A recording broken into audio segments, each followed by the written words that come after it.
Hello everyone, hope you all are doing well. Well, by watching the thumbnail, you might have known what we are about to draw today. It is the official logo of HowCow in a 3D format.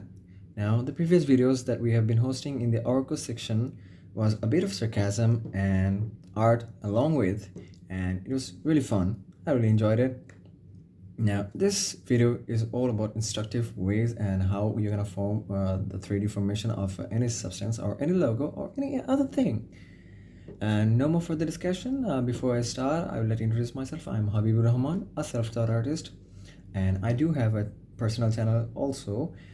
It's Habib's Studio, and if you like my art, the whole art actually, you might want to check it out in the description below.